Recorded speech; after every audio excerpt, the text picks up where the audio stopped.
কোনোদিন কৃষ্ণ মূর্তি ধরে, কৃষ্ণের ঊর্ধ্বে ত্রিজগতে আর কোনো শক্তি নাই। কালীকে তুমি কি করে বড় করো আমি শুনতে চাই। আমি তোমাকে একটা প্রশ্ন করছি, ও তো আমাকে শুধু প্রশ্ন করেছে। তুমি যে বললে সতী নারীর কর্মপতি সেবা করা, তোমার বাড়ি যে কালী পূজা হয় সেই কালী পূজার পায়ের তলায় কে? কে পায়ের তলায়? শিব। তা কালীর কি হয়? নাতি হয়, স্বামী হয়। তা উনি যে বলে গেল সতী নারী পতি সেবা করে, তাই তোমার মা কেন পতিকে পাড়ায় মারে? ব্যাপারটা আরে উল্টো কল, দুইজনের ভিতরে নিচে পা দিয়ে পাড়া দেয়, উপরের জনের জিভ বের হয়ে যায়। ব্যাপারটা কি যদি পারো বাপের বেটা হয়ে জবাব দিও। কি বলবে না? এটা কি পতি সেবা হলো? এখানে যারা যারা গান শুনতে এসেছে ওরা যদি মনে মনে ভাবে আজকে বাড়ি গিয়ে পাড়াইয়ে পাড়াইয়ে পতি সেবা দেবে, সব বাড়ির পুরুষ মানুষ মেয়েদের পায়ের তলায় যাবে, রাত ভরে পাড়াইয়ে নারী ভুড়ি বের করে দেবে। পাড়াপাড়ি কেন বলো? জবাব নেবেন কিন্তু, ও যেন ফসকে না যায়। তাহলে লজে উঠতে দেব না, গাড়িতেও নেব না। পতি সেবা তোমার মা উলঙ্গিনী কেন? শিবের কি একটা কাপড় জোগাড় করার ক্ষমতাও নাই? ছি ছি ছি ছি ছি, উলঙ্গিনী অবস্থায় পূজা করো কেন? তাহার জবাব দাও। এর জবাব দিয়ে তুমি সবাইকে বুঝাও। এত ফুলের মালা থাকিতে কেন গো কালীর গলায়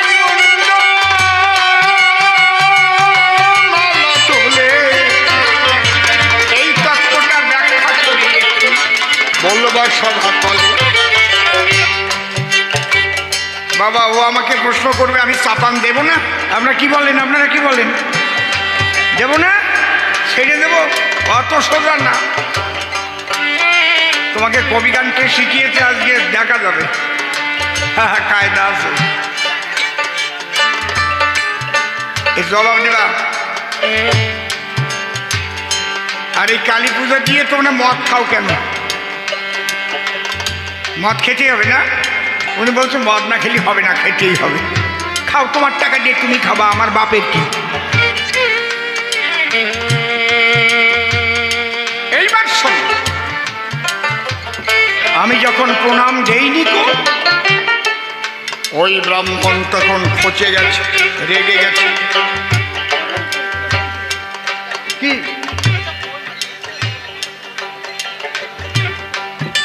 একটা মোবাইল ফোন হারিয়ে গেছে, যদি কেউ পেয়ে থাকে তাহলে অফিসে কমিটির কাছে দয়া করে দিয়ে দেবে। দেবে না? উনি কয় দিবে না। অবশ্যই দেবে।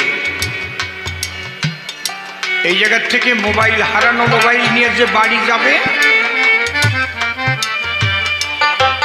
কারণ আসলে যখন বলে দেওয়া হলো এখন পর্যায়টা অন্য জায়গায় চলে গেল, সুপ্রিম কোর্টে চলে গেছে।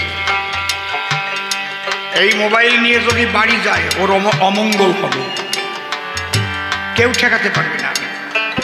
এত বড় ক্ষতি হবে যে ক্ষতি কোনো কিছু দিয়েও পূর্ণ করতে পারবে না। নিয়ে যাক, ওর যদি ক্ষমতা থাকে নিয়ে যাক। এটা সাধুর আসর বসেছে আজ রাসের মেলায়। হরি হরি বল।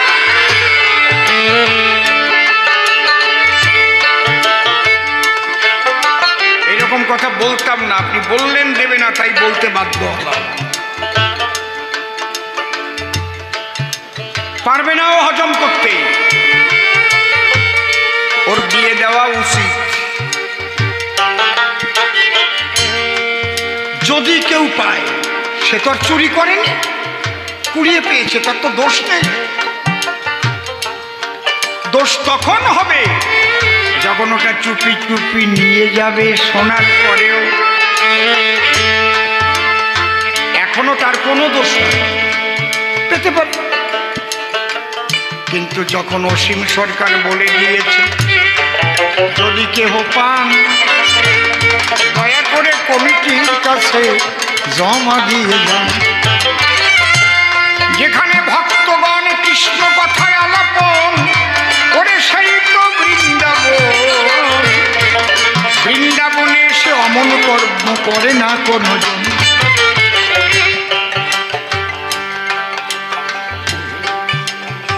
এইবার আমাকে বাড়ির বাইরে ওইরকম পথের পাশে ঘর বেঁধে দিয়েছে, থাক ওখানে থাক। আমি কি করব? আমার মা বাপের মুখের দিকে তাকিয়ে, মর্যাদার দিকে তাকিয়ে বাপের বাড়িতে গেলাম না। আমি ওখানে বসে কৃষ্ণ নাম করি।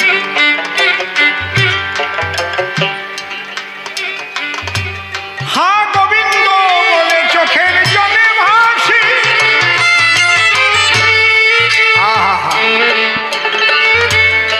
রাজরানী মীরা ভিখারিণী গিরিধারী তোমার লাগিয়া।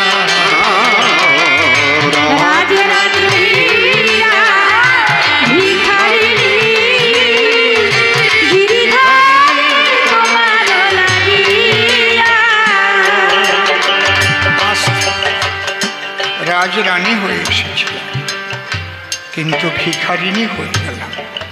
আমাকে রাস্তার পাশে বেঁধে দিয়েছে ঘর, আমি সেখানে বসে কৃষ্ণ নাম করি নিরন্তর। আমি যখন গান গাই আমার প্রাণটা নাই, আমার গানের সুরে বাঁশরি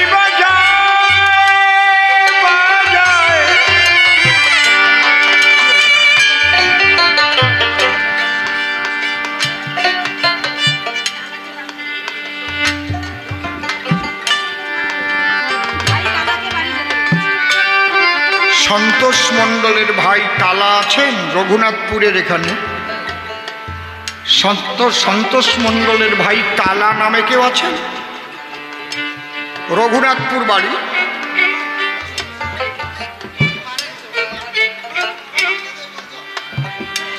যদি থাকে বাড়ি চলে যান, কারো মৃত্যু ঘটেছে, আপনি তাড়াতাড়ি চলে যান। পথে পথে ঘুরি উদাসিনী, পথে পথে ঘুরি উদাসিনী, হরি নাম ভিক্ষা মাগিয়া গো গিরিধারী তোমার লাগিয়া। রাজরানী মীরা ভিখারিণী গিরিধারী তোমার লাগিয়া।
পথের পাশে ঘরে বসে কৃষ্ণ বলে চোখের জলে ভাসে।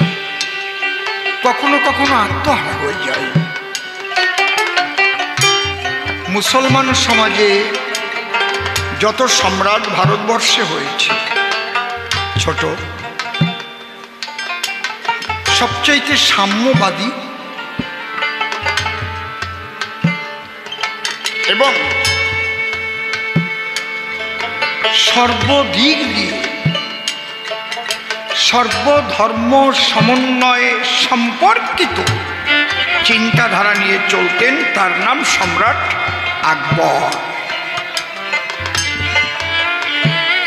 যার বাড়িতে তুলসী বাগান ছিল, যিনি এমন একটা জায়গা তৈরি করেছিলেন যেখানে সমস্ত ধর্মের মানুষ একসঙ্গে মিলিত হয়ে একটা ঐক্যের মেলবন্ধন তৈরি করতে পারে। তার নাম দ্বীন এলাহি, এর নাম সম্রাট আকবর। ইনি বাবর নয়, ইনি ঔরঙ্গজেব নয়,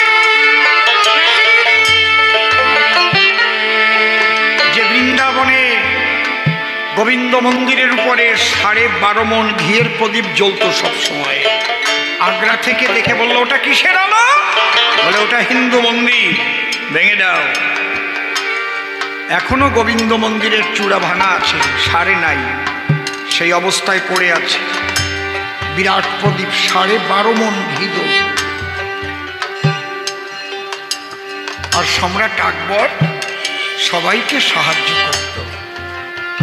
সমস্ত ধর্মের মানুষের কথা বলার অধিকার ছিল, স্বাধীনতা ছিল। কখনো বলতো না আজানের সময় কীর্তন বন্ধ করে দিতে হবে, কখনো বলতো না মুসলিম শাসন বলে হিন্দুদের কোন রকম ধর্মীয় স্বাধীনতা থাকবে না, না, এইরকম ছিলেন না। সেই আকবরের সবাই গান শোনাতেন। তার নাম কি? তৎকালীন মহা সঙ্গীতজ্ঞ পণ্ডিত তানসেন।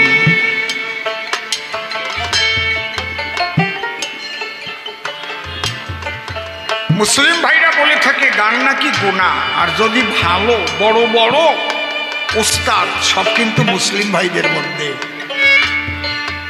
দেখেন, খা বংশে খা, বিসমিল্লাহ খা, ওস্তাদ আলী হোসেন, ওস্তাদ জাকির হোসেন কাবলা। বুঝতে পারছেন কি বলছি? তানসেন একদিন ওই পথ দিয়ে রাত্রিতে যাচ্ছেন, হঠাৎ ওই গানের সুর ভেসে গেছে। তানসেন দাঁড়িয়ে আছে, একই গান, একই গান, একই গান, একদম শগুনের মতো লক্ষ্য রাখতে হবে।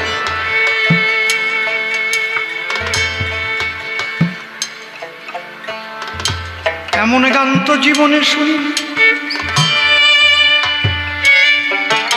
আমি গান গাইলে বরুণ রাগিনীতে বৃষ্টি হয়,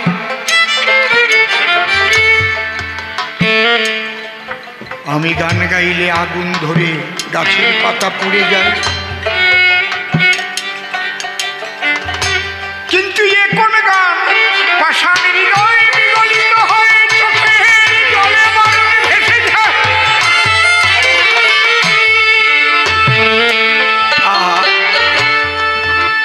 তানসেন কাঁদছে, আমি কিচ্ছুটি জানি না। কাঁদতে কাঁদতে আকবরের সভায় গিয়ে হাজির। আকবর বলছে, এমন করে কাঁদছো কেন গো? বলে, কাঁদবো না, কাঁদবো না, আর আমি গান গাইবো না, আমি এখনো গান শিখিনি। বলে, তোমার গানে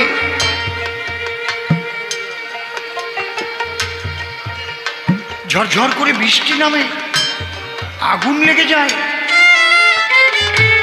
বলে তা ঠিক, আমি রাগ আলাপ করলে এগুলো হয়, কিন্তু আমি কঠিন হৃদয়ে বিগলিত করার মতো, কৃষ্ণ প্রেমাশ্রু ঝরাবার মতো গান আমি শিখতে পারি, যে গানে সকল ভুলিয়ে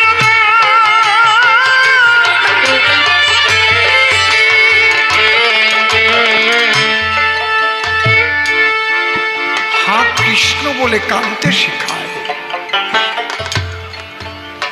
গান তো বহু রকমের আছে, কিন্তু খুব ভালো ভালো দল যখন নাম কীর্তন রাগরাগিনীতে করে, মানুষ কেঁদে আকুল হয়ে যায়, হয় না? দেখেননি আপনারা? নাম শুধু নাচার জন্য নয়, নামে যদি হৃদয় বিগলিত না করে, তাহলে সেই নাম করে কি হবে? কৃষ্ণ নামে যদি নয়নের ধারা না নামে, কি হবে সেই কৃষ্ণ নামে?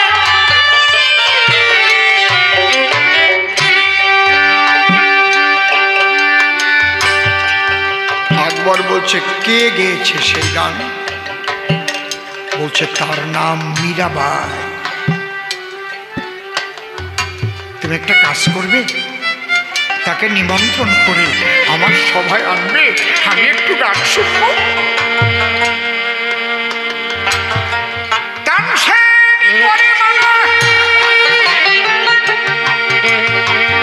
এমন কথা বলিও না,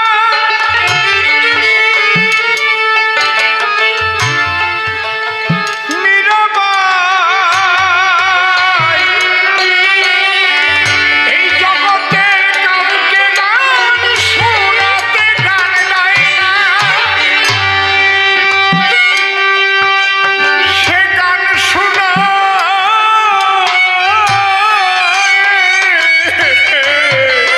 আর কৃষ্ণকে শোনাতে।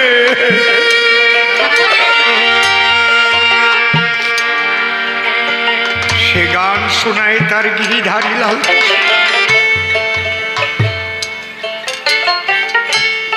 আমরা যেমন গান শোনাতে এসেছি, তার বিনিময়ে অর্থ নিচ্ছি।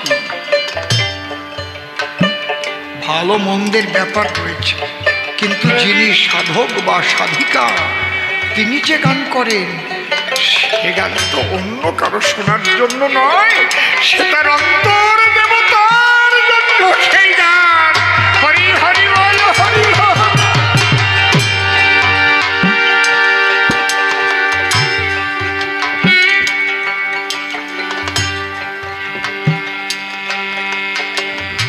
এই জন্য সাধক আর শিল্পীর মধ্যে ব্যবধান আছে। হ্যাঁ, কেউ কেউ একাধারে শিল্পীও হন, সাধকও হন। যেমন তানসেনের গুরুদেব হরিদাস স্বামী, তিনি বিরাট শিল্পী আবার বিরাট সাধক।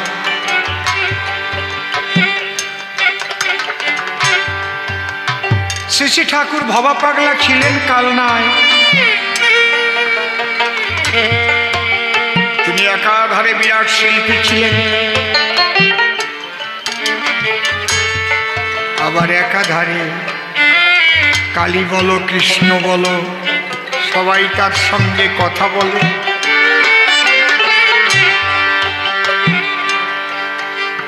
সম্রাট আকবর বলছে, আমি দিল্লির সম্রাট আকবর, আমি যদি যেই খবর আসবে না, না সম্রাট, আপনি ভারতের সম্রাট হতে পারেন, আর মীরাবাই যে সম্রাটকে গান শোনায় সে অনন্ত কোটি ব্রহ্মাণ্ডের সম্রাট, গোবিন্দ গিরিধারী।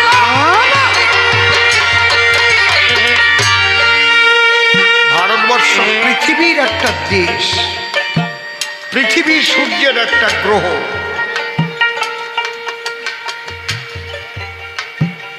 এইরকম অনন্ত সূর্য আছে, অনন্ত চন্দ্র আছে, অনন্ত গ্রহ নক্ষত্র আছে,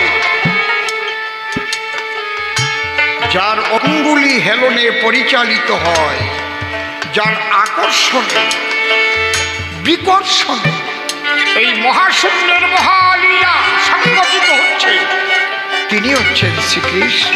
আকর্ষয়তে যশ কৃষ্ণ। আমার এই ওড়নাটা কিসে বেঁধে আছে? পড়ে যাচ্ছে না কেন? কিসে বেঁধে আছে? আঙুলে। আঙুল সরিয়ে নিলে পৃথিবী তো পড়ে যায় না। পৃথিবী তো মহাশূন্যে কমলা লেবুর মতো, সূর্যের চারিদিকে ঘুরছে। সূর্য তো পড়ে যায় না, চাঁদ তো পড়ে যায় না, অনন্ত গ্রহ নক্ষত্র মিটমিট করে জ্বলছে, সূর্যের চাইতে লক্ষ লক্ষ গুণ বড়। কার আকর্ষণে আছে মহাশূন্যে? যার আকর্ষণে আছে তিনি হচ্ছেন শ্রীকৃষ্ণ মদন মোহন গিরিধারী।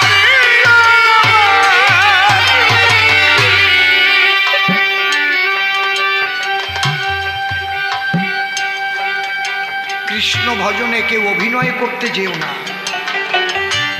তুমি যেমন তেমনটি যেন প্রকাশ পায়, তুমি যা না তাই সাজাসাজি করতে যেও না। কাজী নজরুল ইসলাম এই জন্যে বলেছেন, মন না রাঙায়ে বসন রঙালে কি ভুল করিলে যোগী। তোমার মন যদি না রেঙে থাকে কৃষ্ণ প্রেমের রঙে, বসন রাঙিয়ে লাভ হবে না। না হয়ে সাজা, তারা পায় বেশি সাজা। সম্রাট আকবর কহে তানসেন, শোনো দিয়ে মন। ওই মীরাবাইয়ের গান একদিন আমি করিব শ্রবণ। তানসেন কহে সম্রাট গো, তোমার এই সম্রাটি পোশাক ছেড়ে গভীর রাত্রিতে যেতে হবে ভিখারির পোশাক পরে। সাইডে সাউন্ড হচ্ছে কোনটা? গভীর রাত্রিতে ভিখারির বেশ ধরে আমরা দুজন যাব চুপি চুপি। গেলেই যে গান শুনতে পাবো আমি সে সিওরিটি দিতে পারছি না, কারণ কখন গাইবে তার ইষ্টকে, কখন সে গান শোনাবে ভাগ্যবশত হতে পারে, একাধিকবারও যেতে হতে পারে। চলো। গভীর নিশীতে তানসেনের সাথে সম্রাট আকবর এলো আমার ঘরের এক পাশে চুপটি করেছি। আমি তার পুরা যন্তর ধরি গো, যখন ভজনে দিয়েছি টান, আমার গানের সঙ্গে শ্রীকৃষ্ণ বাঁশরি বাজান। ওই গান শুনতে শুনতে শুনতে শুনতে সম্রাট আকবর নিজের মধ্যে আর নিজে নেই।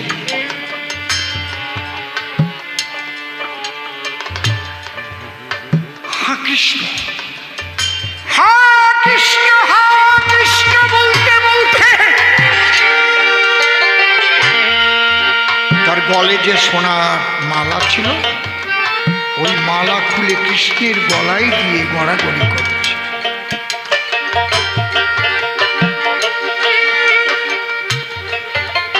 হঠাৎ আমার ধ্যান ভেঙে গেছে। এ কি, তোমরা কারা? তোমরা এইভাবে গড়াগড়ি করছো কৃষ্ণ বলে?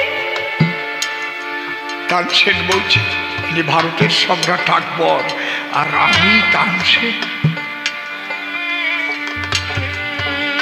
আজ কৃষ্ণ প্রেমের হিল্লোলে আমরা ভেসে যাচ্ছি। জয় জয় রাধা কৃষ্ণ প্রেমানন্দে হরি হরি হরি হরি হরি।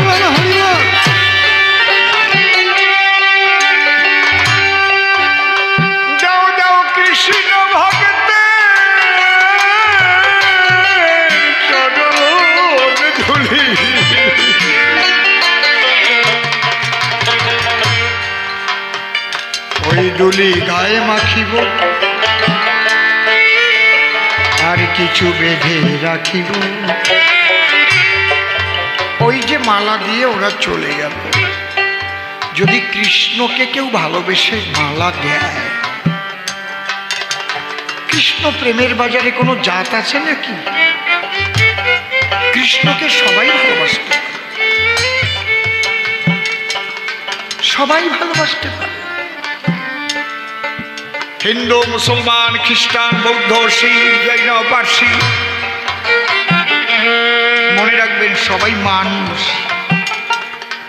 শুধু মানুষ নয়, পশু, পাখি, কীট, পতঙ্গ, বৃক্ষ আদি তরুলতা সবাই চায় কৃষ্ণ পদে নোয়াতে মাথা। বৃন্দাবনে গিয়ে দেখেন প্রত্যেকটা গাছের মাথা নোয়ানো আছে নিচের দিকে। আমার মতো হতভাগা তা বুঝলাম না। এতে দোষ হয়ে গেছে। ওনার বোন যমুনা ভোরবেলাতে এলো, ওই সোনার মালা দেখে তখন দাদার কাছে গিয়ে লাগালো। তোমায় ভালোবাসে না, তোমার কাছে আসে না, একা ঘরে রয়।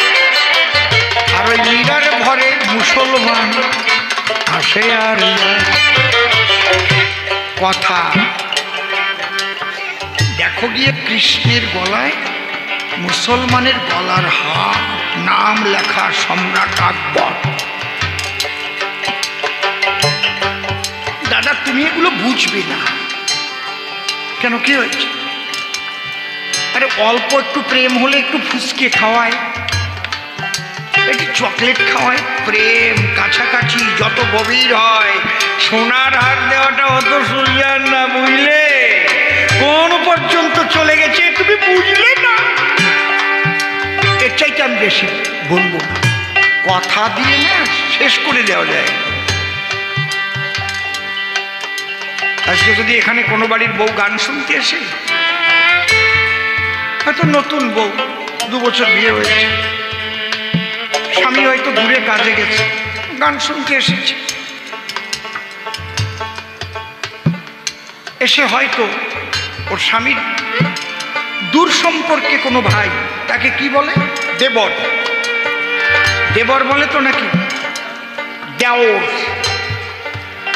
তাকে নিয়ে হয়তো একটু বাদাম কিনে খাচ্ছে, ওই কোনায় গিয়ে গান শুনছিল, খিদে পেয়েছে। এক কবি উঠে নেমে গেছে, একটু বাদাম খাচ্ছে কোনাটায় গিয়ে।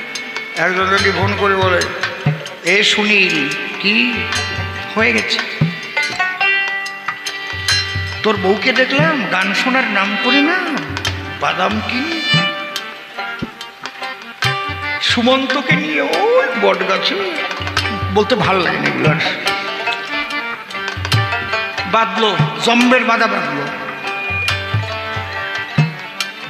কথার নাম, কথার হাত পা গজিয়ে যায়। একটা ছোট্ট গল্প বলবো, বলবো শুধু তো কৃষ্ণ কথা বলছি, বলবো, শুনবেন?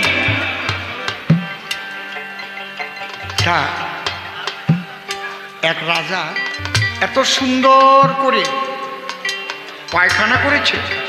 আগে তো পাকা পায়খানা খুব কম থাকতো, কাঠের মাচালি করে বেশ মাঝখানে ছিদ্র করে, নিচে গর্ত করে, সুন্দর করে ছাউনি দিয়ে ওইরকম একটা পায়খানা করা। ওখানে গিয়ে পায়খানায় বসেছে। বসলে ঠিক পাছার সোজা ফুট করে একটা চড়াই পাখি উড়ে গেছে। এখন উনি খুব চিন্তায় পড়ে গেছেন। উনি গণক ডেকেছেন।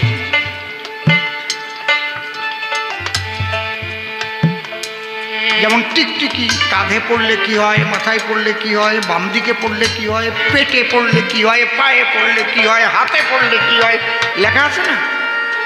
তাই পাছার নিচে দিয়ে চড়াই গেলে কি হয়।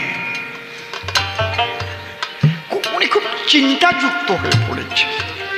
অ্যাস্ট্রোলজার বলেছেন এগুলো ভাববার কিছু নেই, চড়াই চড়াইয়ের মতো চলে গেছে। বলে না না, মারাত্মক বিষয়টা। চড়াই কেন ফুট করে চলে যাবে। উনি খুব চিন্তা নিয়ে আছে এখন। ওনার 3 রানী। বড় রানী বলছে, শুনছো গো, তোমার মুখটা কালো কেন? বল, সেগুলো কারো কাছে বলা যাবে না, মারাত্মক ঘটনা ঘটে গেছে। আস্তে কথা বলবেন না, রসের সময়। ভালো গল্প। কি হয়েছে বলো না, আমি শুনতে পারবো না, তোমার এমন গোপন কথা এখনো আছে। বলে, কারো কাছে বলো না, আমি পায়খানায় বসেছিলাম, আমার পাছার তলা দিয়ে ফুপ করে একটা চড়াই পাখি উড়ে গেছে। তাহলে তো সর্বনাশ, বিশাল ব্যাপার। বড় রানীরও মন খারাপ, খাটে শুয়ে রয়। মেজ রানী গিয়ে তখন বড় রানীর কাছে, ও দিদি, তোর মুখটা কালো কেন? কেন রাজার মুখটা কালো? ওগো দিদি, তাড়াতাড়ি আমার কাছে বলো। বলে, না, এই কথা কারো কাছে বলা যাবে না, রাজা মানা করেছে। আমার কাছে বলা যাবে না? বললো না। বলে, রাজা পায়খানায় বসেছিল, পেটের থেকে গুজ্জির দাঁত দিয়ে ফুট করে চড়াই পাখি বেরিয়ে গেছে। এই যে কথা আরম্ভ হয়ে গেছে। চড়াই তলা দিয়ে গেছিল, এখন ওই দরজা দিয়ে পেটের থেকে বেরোলো কেন? বিরাট চিন্তায় পড়ে গেছে। এখন ছোট রানী মেজ রানীকে বলে, তোর কি হয়েছে? মেজ রানী, রাজা কেন ওই অবস্থায় আছে? কাউকে বলা যাবে না, বলা যাবে না, এটা যেন পাড়ার কেউ না জানে, দেশের কেউ না জানে, বিশাল ব্যাপার, ঘটনা মারাত্মক। কি? বলে, রাজার পেটের মধ্যে চড়াই পাখি বাসা বেঁধেছে। ওই বাড়ি ফুল গাছে যে জল টল দেয়, সে আসছে জল দিতে। মানে তার কাছে একটা কথা বলা মানে বিবিসির খবর, পাড়া ভরে সবাই জানবে, দেশবাসী। সে জিজ্ঞেস করছে, কি গো, তোমাদের বাড়ির সে আনন্দটা নেই? জানিস না, কারো কাছে বলিস না। কি হয়েছে? আমাদের রাজার পেটের মধ্যে চড়াই পাখি বাসা বেঁধে ডিম পেড়েছে। এইবার যখন ওই যে জল দেওয়া বুড়ি ফুল গাছ, ও পাড়ায় গেছে, বুড়ি খুব চিন্তাযুক্ত দেখে অন্যান্য মহিলারা বলে ডেকে, কি হয়েছে রে রাজবাড়ি? বলে, বিরাট ঘটনা ঘটে গেছে, রাজার পেটের মধ্যে চড়াই পাখি বাসা বেঁধে ডিম পেড়ে বাচ্চা হয়েছে। এখন ওই গুজ্জির দাঁত দিয়ে বাচ্চা আসে আর যায়, আসে আর যায়। যা, কথার হাত পা গজিয়ে শেষ। রানা কুম্ভের বোন ওই রকম বোন, হাত পা গজিয়ে দিল। শুধু শুধু কি সোনার মালা কৃষ্ণকে দিয়ে লাভ হলে, যাকে বলে 100% লাভ, তাই না হলে সোনার মালা দেওয়ার জাগবে কেন ভাব? এমন ভাবে তাতিয়ে তুলেছে ওই রানা কুম্ভের। রানা কুম্ভ ক্রোধ ভরে এসেছে আমার ধারে। কি? কৃষ্ণের গলায় তার মালা, নাম লেখা কার? ওনার সম্রাট আকবর। লজ্জা করে না? একটা মুসলমানের সঙ্গে প্রেম প্রীতি করছো? বলছে, তুমি আমাকে এরকম বলো না, আমি অমন নই। তুমি আমাকে বাড়ির বাইরে ঘর বেঁধে দিলে, ওই আমি কৃষ্ণ কৃষ্ণ কৃষ্ণ কথা কই। আমার কৃষ্ণকে সবাই ভালোবাসে।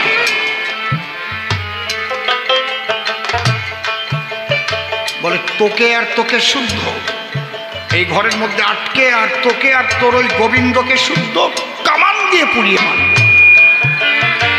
হাত কামান নিয়ে এসেছে, বাইরে দিয়ে দরজা দিয়ে আটকে দিয়েছে। আমি গোবিন্দকে বুকে নিয়ে গো বললাম তার ধারে, আমি ছোট থেকে তোমার চরণে আগেই গেছি মরে।